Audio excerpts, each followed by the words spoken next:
Vamos para mais um papo de ruminante, aquele assunto que eu vou falar, vou deixar algumas perguntas e você vai ruminar ao longo do dia para melhorar o seu conhecimento. Eu sou a professora Ana Paula Lopes Marques, do Departamento de Medicina e Cirurgia Veterinária da Universidade Federal Rural do Rio de Janeiro e coordenadora do Grupo Liboves. E o papo de ruminante hoje é sobre o iodo na dieta de ruminantes.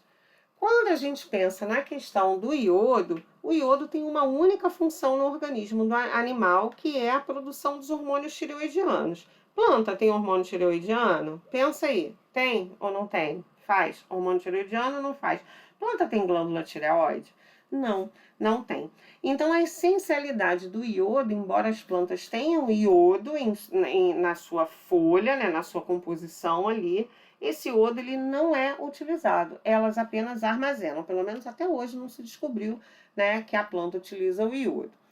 Quando a gente pensa no iodo para os animais, a gente tem que lembrar que antigamente esse iodo ele foi descoberto, né, em sua carência, em sua deficiência para seres humanos, causando o bócio endêmico. O bócio endêmico é um aumento, então, da glândula tireoide, que fica no pescoço dos animais, e geralmente essas regiões que tinham bócio endêmico de pessoas também tinham o bócio nos animais. Só que os animais eles apresentavam menos, né? Menos animais apresentavam bócio do que seres humanos.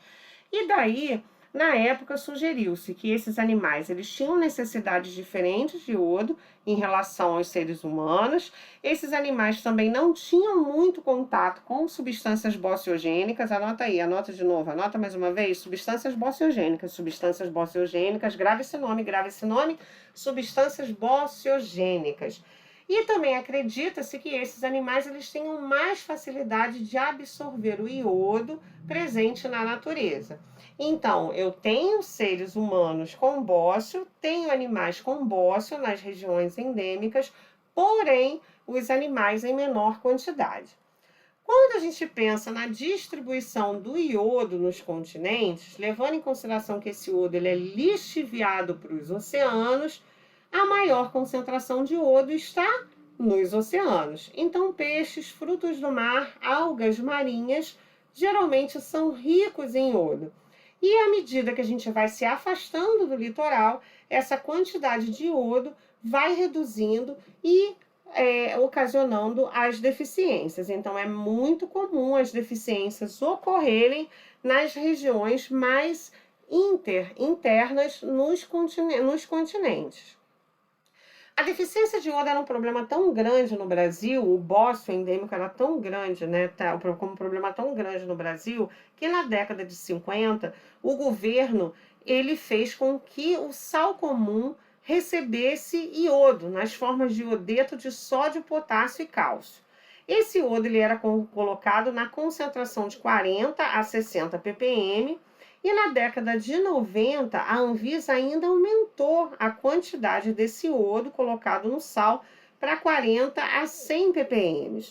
E aí, no início dos anos 2000, a Organização Mundial da Saúde, né, em seus estudos com seus pesquisadores e analisando tudo o que acontecia, começou a perceber que as pessoas que ingeriam grande quantidade de iodo por longo período de tempo desenvolviam a tireoidite linfocítica, ou a doença de Hashimoto, principalmente as pessoas que já tinham uma tendência a desenvolver problemas genéticos. E aí, né, por causa disso, dos anos 2000 para cá, esse iodo, essa quantidade de iodo adicionada ao sal, ela foi reduzida para 20 a 60 ppm. Levando em consideração que o sal ele perde suas qualidades em situações de temperatura alterada, né, baixa ou muito alta, e excesso de umidade, lembrem que o iodo vai junto. Então, se eu tenho um sal deixado lá no pasto, sem cobertura, pegando sereno, pegando chuva, virando aquela salmoura, esse sal ele já não tem mais as quantidades de iodo que ele deveria ter. Então, o manejo correto do sal é sempre muito importante, inclusive para outros elementos, e não só o sódio e o cloreto. Quando a gente pensa em requerimentos, não vai mudar. Se eu tenho um animal com maior demanda, eu vou precisar de mais elementos, né? E mais daquele elemento. Então, se eu tenho animais em crescimento, se eu tenho vacas em lactação, vacas gestantes, eu estou falando de animais com alta demanda. E esses animais vão precisar de mais iodo, de mais elementos de nutrição do que os animais, por exemplo, adultos em manutenção. A absorção do iodo se dá em sua maior parte no rumen, porém ele também é absorvido uma parte no omaso e o restante no intestino delgado. Então o rumen é o principal sítio de absorção do iodo. Essa absorção ela ocorre de forma passiva. Então o animal ingere e esse iodo passivamente ele chega à circulação para ir para o seu sítio de armazenamento e metabolismo.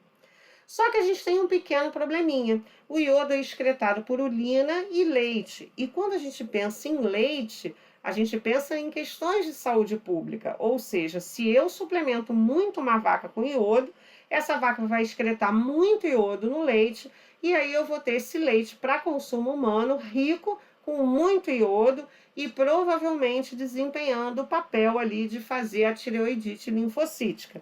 Então, é uma questão de saúde pública os erros de suplementação de iodo, principalmente para as vacas leiteiras.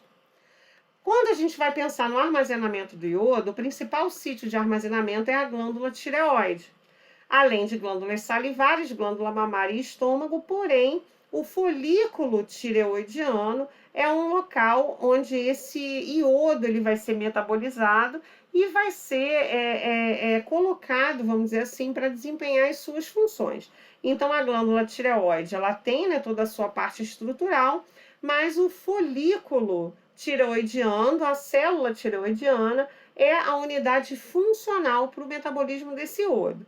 E as substâncias presentes no coloide, açúcares que servem como fonte de energia, o próprio iodo pode ficar armazenado, o iodo nas formações hormonais, tanto o MIT, DIT, o T3 e o T4, ficam armazenados além da tireoglobulina no coloide. E para um outro capítulo aqui, as células C, responsáveis pela produção de calcitonina, mas isso é um outro episódio. E aí, dentro desse folículo tireoidiano, que a gente achou que estava muito fácil, então olha só, o iodo chegou, foi absorvido passivamente, chegou fácil ali no folículo, então a gente vai começar a complicar a vida desse iodo, né? Porque o ser humano ele gosta de complicar a vida sempre. Quando a gente pensa que esse iodo ele está no sangue, ele tem que entrar dentro do folículo para entrar lá nos hormônios, não é mais de forma passiva. Aí já vai ser de forma ativa, dependendo da bomba de sódio, potássio, ATPase e também da bomba de iodeto. Essa bomba de iodeto é estimulada pelo TSH, que tem feedback negativo com o iodo e com os hormônios tireoidianos. E essa bomba ela vai ser inibida por íons que vão concorrer pelo sítio de ligação com o iodeto. E aí gravem esses primeiros carinhas aqui que vão atrapalhar o iodo. O tiocianeto, né, do ácido cianídrico, grava isso aqui, grava, ó, isso daqui é importantíssimo. O perclorato, que está presente em pesticidas, e aí a gente pensa, a soja recebe o quê? O milho recebe o quê? Dependendo do pesticida que é utilizado na lavoura, na cultura que vai ser utilizada na ração animal, esse ruminante ele vai estar, então, ingerindo uma quantidade de perclorato que talvez seja prejudicial para sua bomba. E para sua bomba de iodeto, lógico, né? Não a sua bomba caseira. E o nitrato, que é um nitrogênio, uma fonte de nitrogênio não proteica, também utilizado na alimentação de ruminantes. Então, são 3 carinhas bem importantes que atrapalham o iodo, né? O iodo é entrar dentro do folículo tireoidiano. A partir do momento que ele consegue entrar dentro do folículo tireoidiano, ele tem que entrar na formação da tireoglobulina. E aí ele precisa ser oxidado por peroxidases para que ele se junte à tireoglobulina. Se um só iodo se juntar, nós temos o MIT, ou monoiodotirosina. Se 2 iodos se juntarem, o DIT, ou diiodotirosina. Enrolou tudo aqui. Então, 70% do iodo armazenado na tireoide está sob essas duas formas. E aí, se eu junto um MIT com um DIT, eu tenho o T3, a forma ativa, o triiodotironina. E se eu junto o dois DITs, eu tenho o T4 ou a tiroxina, forma não ativa do hormônio tireoidiano, levando em consideração que o T4 ele é formado em maior quantidade, 90% da formação é ele, enquanto que os 10% restantes é o T3. E aí, eu inibo de novo, eu inibo esses processos de formação dos hormônios tireoidianos se eu der sulfa para os animais, né, para o ruminante, o animal precisar ingerir sulfa como forma de tratamento, ou o PABA, que está presente na vitamina B9, no folato. Então, muito cuidado com esses compostos.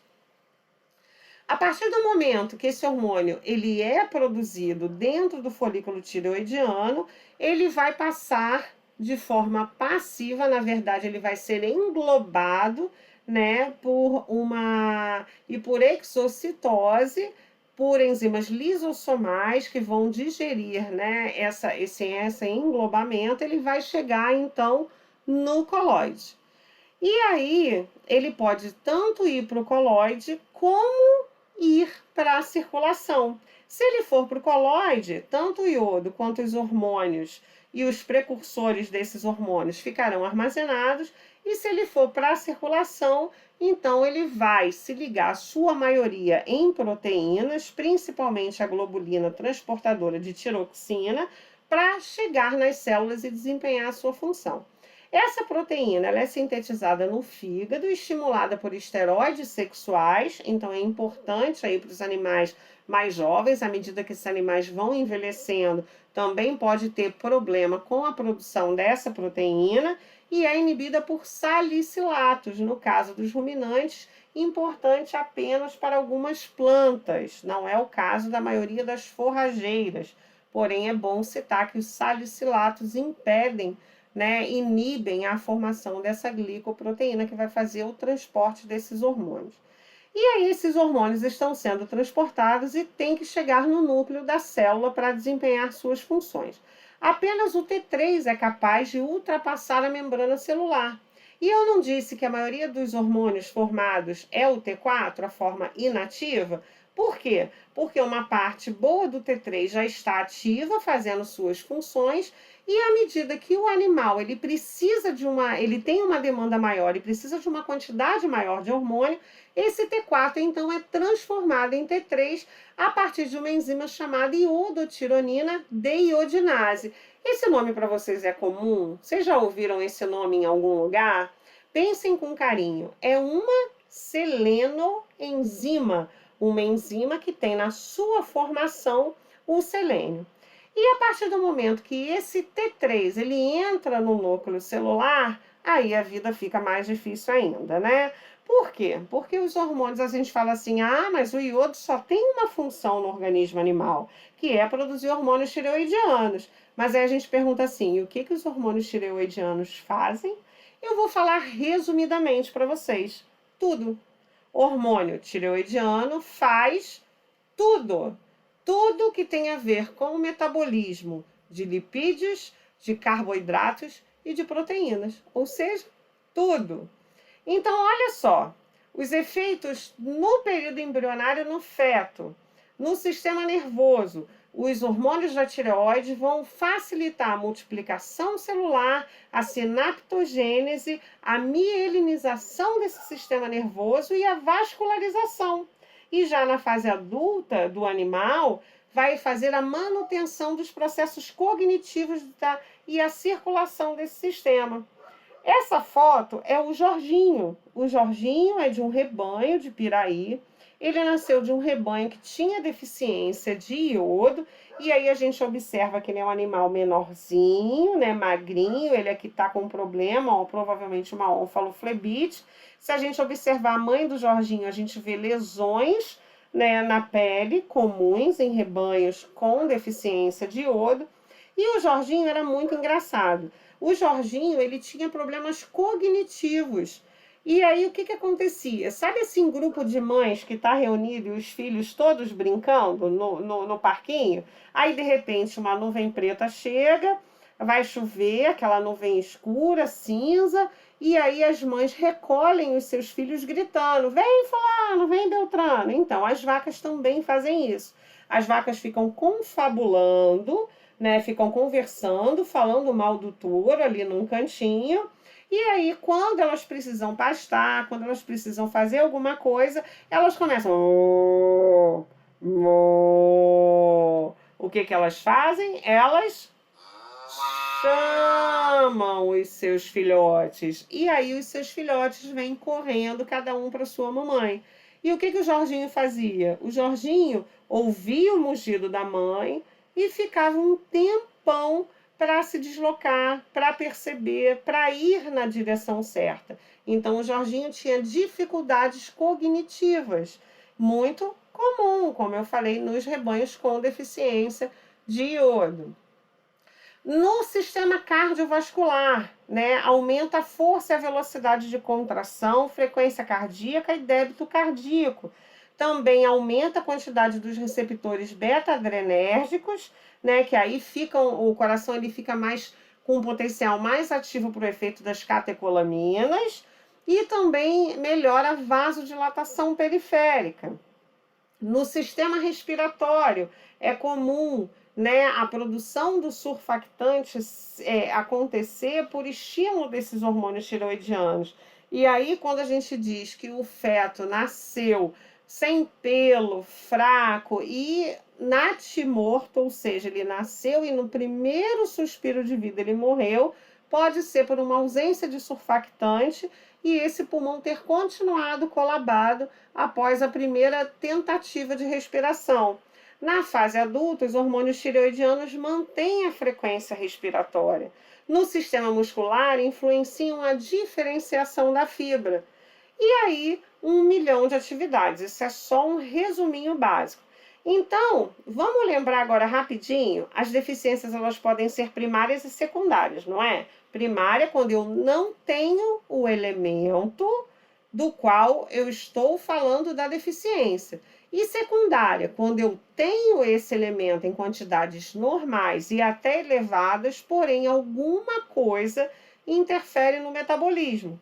E aí, quem são os principais fatores que interferem no metabolismo? A gente já viu alguns ali atrás, vamos então falar sobre eles. Substâncias bociogênicas. Então, lembra lá da bomba de iodeto, que vai colocar o iodo para dentro do folículo?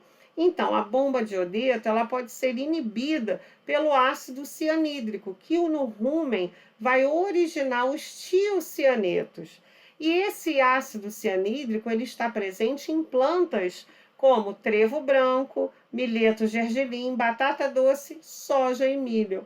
Ração de ruminante é a base de quê? Na maioria das vezes. Então, olha isso, né? A ração, ela pode, animais de alta produção que comem bastante ração, eles podem apresentar alterações nas suas bombas de iodeto devido à presença dos glicosídeos cianogênicos dessas plantas. Então, como que a gente corrige? Aumentando o iodo nessa dieta. Um outro fator são as plantas crucíferas, mais até para seres humanos no Brasil, né, que são plantas como brócolis, a couve, repolho, nabo e mostarda, que inibem a organificação do iodo, aquela hora que ele tem que se oxidar, que ele tem que se organificar para entrar na molécula de tireoglobulina. Então, não adianta suplementar iodo nesse caso. O que se faz é tirar essas plantas do alimento. Em áreas temperadas, e aí a gente está falando de países de outro clima, é comum vacas pastarem em plantações de couve e desses elementos. Então, para quem vai trabalhar aí com esses animais ruminantes em áreas temperadas, as pastagens de inverno que eles podem trabalhar de início de primavera final de inverno, início de primavera, que eles podem colocar a pastagem como couve, nabo e etc., tomar cuidado, porque essas vacas podem apresentar sinais de deficiência de iodo. Uma outra substância bociogênica está na planta leucena, que é a mimosina. Na verdade, a leucena ela é tóxica para a tireoide, né? Ela interfere no metabolismo da tireoide. Sais de cálcio também inibem a absorção do iodo no intestino e outros minerais antagônicos, como o flúor, ferro e o selênio também em grande quantidade. Aqui um trabalho que eu peço que vocês leiam, né, observem, que é uma cabra intoxicada por leucena. E aí o que acontece? A leucena ela é uma planta tóxica, porém em grande quantidade, né? Numa quantidade razoável, mas ela é utilizada em pequenas quantidades como planta forrageira no Nordeste. Ela tem bom crescimento em solos arenosos, áridos. E junto com a palma, ela, né, a leucena e a palma representam o principal alimento dos caprinos no Nordeste, porém em doses pequenas, em quantidades pequenas. Os animais eles podem se intoxicar, apresentando, né, alterações de pele, de pelagem, o mixedema, que é um edema subcutâneo e que também afeta os órgãos. E a deficiência de iodo crônica, né, que vai resultar numa inibição de produção crônica de T3 e T4, vai fazer um aumento do TSH. Lembra lá do feedback? Se eu tenho muito TSH, o TSH ele também estimula a produção de tireoglobulina e faz a hipertrofia dos folículos tireoidianos. Daí, então, a questão do bócio, do aumento da glândula. Os animais com bócio, eles podem ter dificuldades respiratórias, dificuldades para engolir e até estase sanguínea. Para se ter uma ideia, né, olha, um bezerro, uma glândula, vamos dizer assim, o peso de uma glândula normal de um bezerro e de um adulto com bócio. Então tá aí, o bezerro passa de 2,5 a 6,5 gramas para 190 gramas e os adultos de 17 a 23 para 23 a 37 gramas. E isso é prejudicial para o animal, atrapalha bastante, né? Principalmente de bezerros que têm esse aumento maior. E no interior a gente tem que diferenciar o bócio da papeira, levando em consideração que o bócio é o aumento da glândula por uma deficiência crônica de iodo, né? E a papeira muitas vezes está relacionada aos edemas nutricionais, edema de barbela, edema de peito. Mas no interior, às vezes, o proprietário se confunde e fala que tudo é papeira, tanto o bócio quanto o edema nutricional. E aí o aumento da glândula, né, em filhotes. Os filhotes, no caso os fetos, né, eles vêm a termo, eles nascem, porém, se a gente observar, ó, o animal ele está sem pelo, né, e com a glândula tireoide excessivamente desenvolvida. Esse animal é um natimorto, porque provavelmente não conseguiu respirar, por compressão de traqueia, morreu de asfixia e, se sobrevivesse, com certeza teria dificuldades de deglutição. Aqui um outro caso, né, levantamento de bossa em bovinos. Então aqui animais que nascem com pelo direitinho, porém eles têm um aumento da glândula tireoide. Aqui outro natimorto, animal sem pelo, ó, sem a formação do pelo e está a termo, com também aqui o bócio, o aumento da glândula tireoide, o aumento da região do pescoço. Um animal com pouco pelo, se for observarmos com carinho, esse animal ele tem menos pelo do que deveria. E aqui também, ó, o aumento dessa glândula tireoide, né? Isso característico da deficiência severa de iodo. E quando a gente vai para a deficiência subclínica, aí é que mora o problema. Sintomas, né, achados de pele, sinais incluem quedas de pelo, áreas de hiperqueratose, ou seja, a camada córnea da pele ela está exacerbada, hiperpigmentação nos casos de alopecia, podendo ter engrossamento de pele por causa do acúmulo de mucina, que seria eliminada em casos de hormônios sendo produzido em quantidades normais. A deficiência de iodo subclínica, ela também é responsável por problemas reprodutivos inespecíficos, seios fracos e irregulares, retenções de placenta, abortos são muito comuns e são comuns a várias deficiências subclínicas. A deficiência de iodo, ela reduz de uma maneira geral a taxa metabólica e aí o animal, ele tem aumento de peso ou emagrecimento excessivo. A inatividade e a letargia, ela vai gerar uma queda de libido, então os touros eles têm pouca libido em relação às vacas. Os animais eles têm redução de frequência cardíaca e débito cardíaco, também de frequência respiratória. Lembra lá das ações dos hormônios tireoidianos. Tendem a procurar lugares quentes por causa dessa redução da taxa metabólica, tem maior dificuldade na geração de calor e alguns ainda podem apresentar incoordenações, né? Diagnóstico segue o padrão experimental, na maioria das vezes, na maioria das propriedades, principalmente aquelas distantes dos grandes centros, onde os laboratórios são de difícil acesso. Mas nos casos graves, animais com bócio, natimortos, sem pelos, podemos deduzir logo e evidente que existe uma deficiência de iodo naquele rebanho. No caso de subclínico, experimental, ou mensuração de iodo, ou mensuração de tiroxina e TSH, nos casos possíveis, nas propriedades mais próximas aos centros urbanos, nas propriedades onde os diagnósticos por exames complementares é possível, embora eu sempre falo com vocês que não é a nossa realidade. Tratamento é o sal iodado, o sal com a presença dos iodetos, a mineralização correta. Lembre-se que eu falo sempre da mineralização correta, levando em consideração a mistura mineral, o tipo de coxo, a quantidade de coxo, a altura do coxo, tudo pensando que eu tenho várias categorias naquele rebanho, que eu tenho umidade, que eu tenho chuva, que eu tenho sereno, que eu tenho perda, né, desse sal, e se eu tiver um manejo errado, essa perda é muito maior e muitas vezes o proprietário acha que está suplementando, quando na verdade está jogando dinheiro fora por erros de manejo. O iodo ele também pode ser um problema, né, em relação aos profissionais que trabalham com iodo. Aqui eu boto dois casos ótimos, né? A gente fazendo aqui toda hora, né, a desidratação dos umbigos, né, a partir de álcool iodado ou iodo a 10%. Então manipulem sempre com luvas, porque o iodo ele é absorvido pela pele. E o pós-dipping, né, das vacas, que também é o iodo glicerinado. Então, não manipular iodo sem luva.